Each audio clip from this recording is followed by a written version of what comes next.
Hey everyone, Shane McMurray from the Wedding Report. Welcome to our venue podcast video series. Today I am with Sarah and Emma, and they are from Showalter's Orchard. We're talking about the greenhouse at Showalter's Orchard. And guys, thanks for being on the show. Appreciate it. Why don't you tell me about yourself, what your role is, and then tell me about the orchard and the venue. Well, thanks for the opportunity.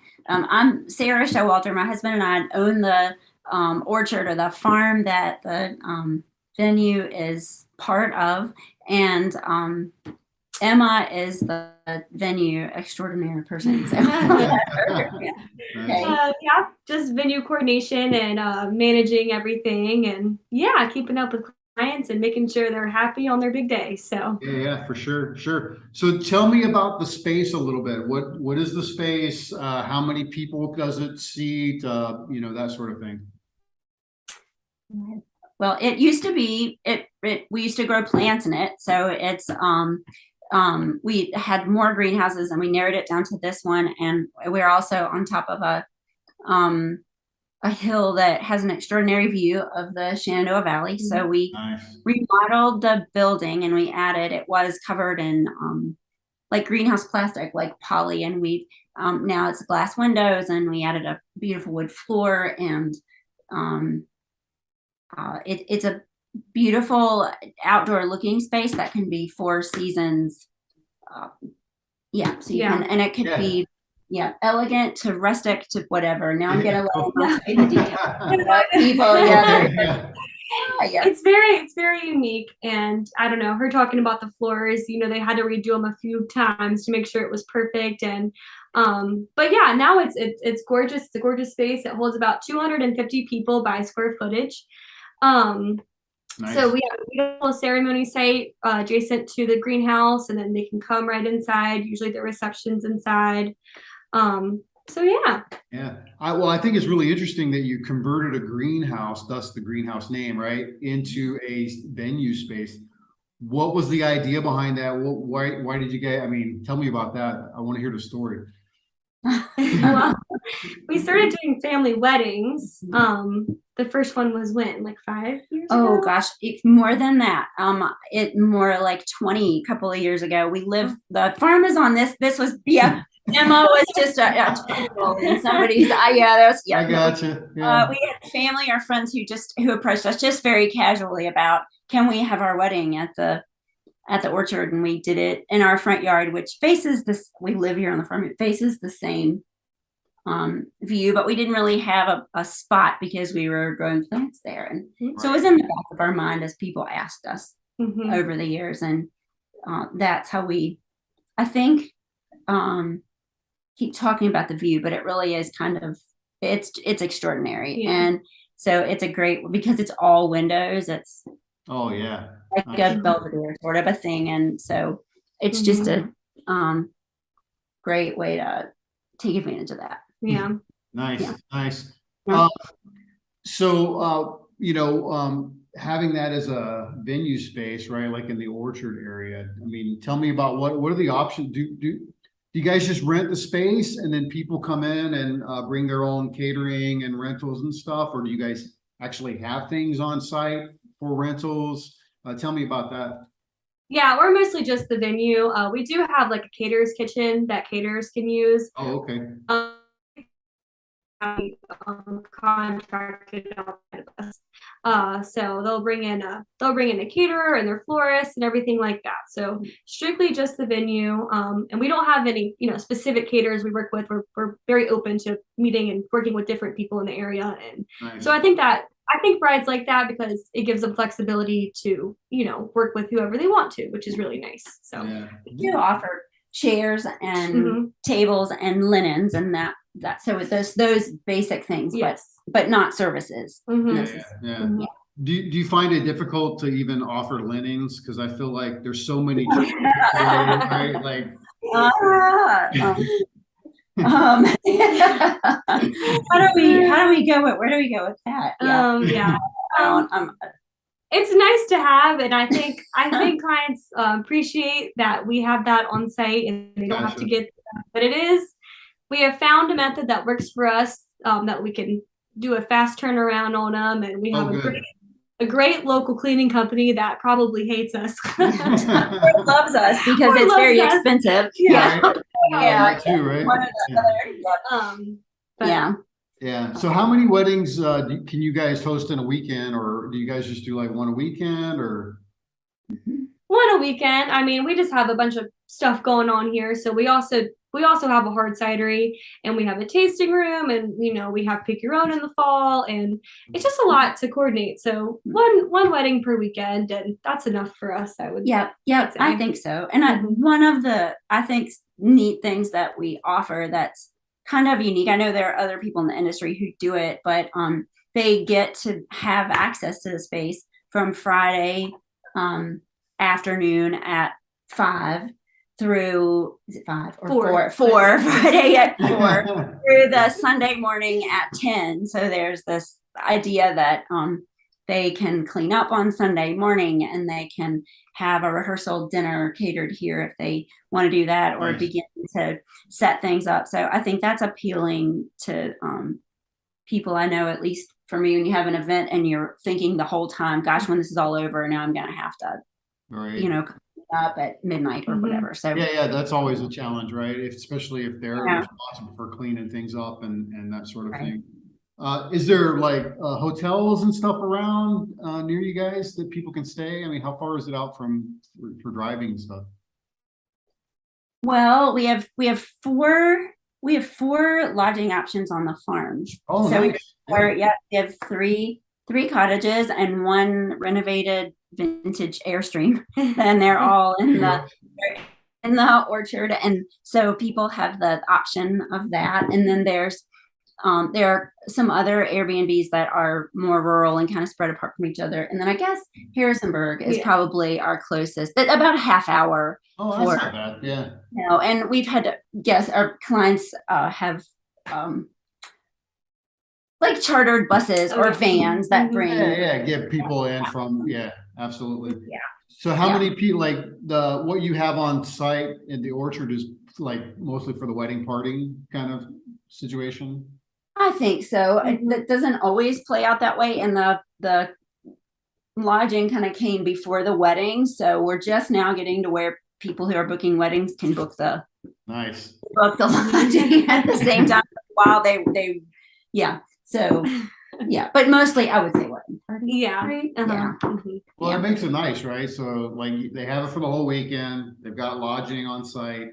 And then you've got other activities, right? Like the cidering and the orchard itself, and then that sort of thing. That sounds like pretty cool to me. Like if you're especially the venue sounds amazing with all the windows. Yeah. Probably every time of the year, right? Is probably a kind of a nice, amazing view. Yeah. Yeah. It is.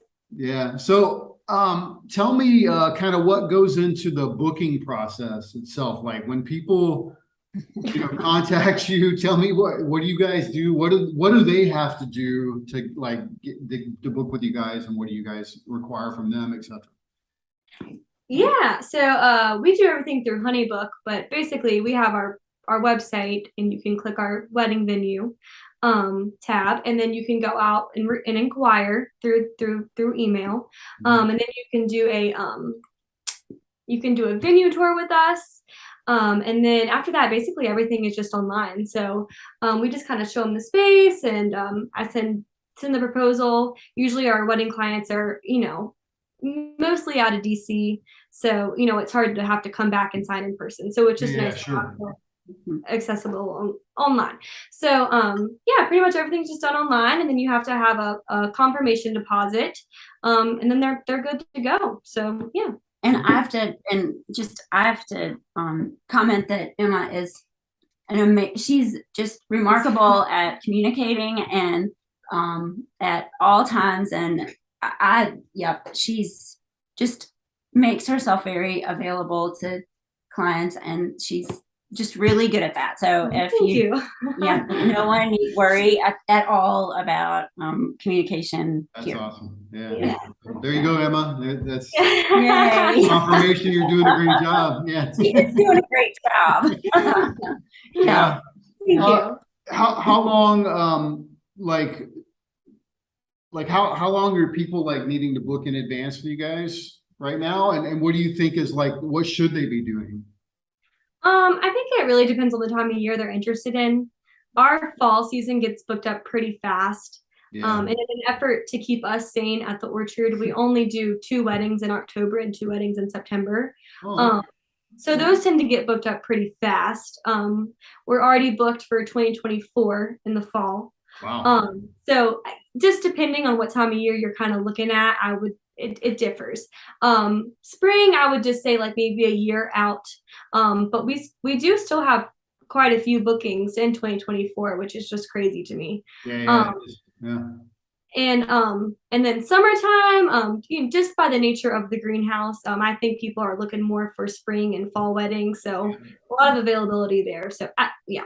Yeah, well, and then there's a core time that you guys do harvesting, right, for the apples and stuff like that. So you probably have a lot of activities going on during those That's times that prevent you from doing an event, perhaps. right. That's exactly Yeah. Yeah. that's Well, I was exactly. looking on the website and I noticed that September there's only one harvest for the apple. Like there's only one group of apples that harvest this time. Is that right? Well, not exact. No, there are more at that. The list that's on our website is not an all-inclusive list. We just picked out kind of a couple or several that people ask Popular. about the most Yeah. popular. And so we put the dates on there, and it probably should be up. We grow more than 30 varieties, and I know Wow. that that's not all listed there. So there's That's incredible. but yeah, so we just picked the ones that people inquire most often about and try to give them some sort of an idea. And yeah. Do you guys integrate like activities on the orchard with like if I want to book out the weekend and I want to go pick apples and do cidering and that sort of thing? Is that kind of like something you integrate in? Yeah, We actually, just did that this week at Yeah. Here we go, Emma. Yeah. instead of a cocktail hour, we had a bride and groom have their guests do apple picking. Nice. So they incorporated that, and then most of our clients, I'd say, like to incorporate our hard cider, just because that's a little bit different from the standard beer wine menu. Yep. And usually people are pretty interested in it, just given that they're on the orchard. We make it Yep. here, so that's neat, and it's great for us as well because so many different people get to try our cider that maybe wouldn't have before. So Right. Yeah, that makes sense to me. Yeah, for sure. Is there like do you guys have any specific advice for people that are looking for this type of venue that you want to share? I don't know, Sarah. Gosh, I don't I don't know. Actually. Golly, yeah. We were just talking about how we Well, the big thing is, I guess, with Go us ahead, not yeah. having like catering stuff in house, the biggest thing is having a wedding coordinator that knows what they're doing. That's a professional. Just because we don't offer that, and just with all the vendors coming in at different times, it's really, really helpful if they can have someone in charge of everything, and Nice. you know what I mean. Yeah. So that's probably Yeah. the biggest piece of advice I would give. Yeah. I think so. They're worth every dime. We're discovering Yeah. in this that professional wedding coordinators are worth absolutely. the gold. It just Mhm. makes everybody's There's so many. day. Yeah. It's just so important. And It is. Mhm. yeah, and I would think when you ask that, I don't really think that's necessarily specific to here. I think no matter where you were getting married, that would be Yeah. my advice to just anybody getting married. Yeah. Yeah. Yeah, I mean, I think there's so many activities that are happening for your wedding. I mean, I can't, Oh, you need someone to help coordinate it all and make sure things are doing what they're supposed to do, Yeah. right? Mhm. definitely. Absolutely. Definitely. Yeah.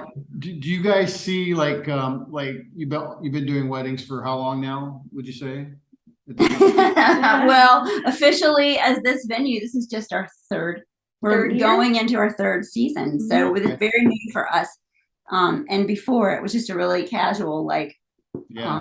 cousin, whoever's getting married. Yeah, anyway. Right. Yeah. Whoever your family's getting married. Yeah. Friends and family. So, yeah. So just a so short time. when you guys first started, is there anything that you're seeing that couples are asking for today that they weren't asking for then? I mean, I know sometimes, like obviously contracts and COVID clauses and things like that are pretty popular, but is there anything else you guys are seeing outside of those that people are asking for that you weren't seeing before? Well, honestly, I feel like maybe I'm not the best person to answer because I've only been doing this for about a year and a half, and yes, so but still by far have the most experience in it. So I mean, we're good. We're like the frequency of weddings is happening more, and really it's morphed into much more of a I think we would like have Emma here no matter what. She's an asset to everything about our farm, but but when she stepped into this wedding position, I don't think I was aware at full time it was gonna, I mean, how much there really is involved. So there's, it's a lot. So I'm honestly, just given how long I've been doing this, I don't know. But just, I know the trends that are new with weddings, and that like being like a food truck. Like I don't ever remember people having food trucks now, but maybe I just don't remember. That's I feel like a popular question, but I feel like I don't have a solid answer on that one. So you started about a year and a half ago, though. Are you seeing anything different today than you were just a year and a half ago? Honestly, not too much. I think I have more insight now than I did a year and a half ago, obviously. Nice. So I know what to expect, and I know that everyone's different and everyone's gonna have something specific they want at their wedding. So I know to expect the unexpected. And that's a lot of fun too. And I think we're getting better at communicating with people with what we're able to offer, and just being really upfront so that the expectations are clear on both. You just realize what's possible and what isn't possible, and and communicating that right from the get-go makes the experience better for everybody. So that might be part of Well, as you've learned, I mean, in your orchard and working the farm and things like that, you've learned over the years how things operate and how to make things more efficient and better. Same thing with here, right? You're just getting started. It's fresh. You're working, you're going to learn how to make things more efficient, communicate better, make it more obvious what's what for couples. And that'll streamline and make your life easier eventually. But it takes time to learn those things, I think, for any venue. Definitely. Yeah, absolutely. For sure. Yeah, for sure. So my last question for you guys, and I'd like you to answer this individually. So Emma, you can go first. If you had to go back 3 to 5 years ago, what would you tell yourself? This is a funny question. I graduated from James Madison University out in Harrisonburg, and I was a health science major because I had no idea what I wanted to do. And then I so fortunately fell into these hands. So I would actually go back and tell myself to major in business instead, or something along those lines, so I could have more of an understanding of this world, because this isn't what I went to school for. But I am learning every single day. And she's a good study. So yeah. That's what I would tell myself. But. Great. Sarah, what would you tell yourself? I would tell myself the same thing, but it would be way more than 3 to 5 years ago. I was in another life. I don't know. Oh my gosh. Although people are just like big kids sometimes. No, 3 to 5 years ago. Gosh, hindsight's always it's always better. But I think that if I could have looked into the future and I guess I would have maybe taken it more seriously as a part of what I don't know if that's the right I think, and then of course there's always the physical things, like when you're building it out, like I wish we had more restrooms, or I wish we wish we had more storage, or things that's like that, I guess. But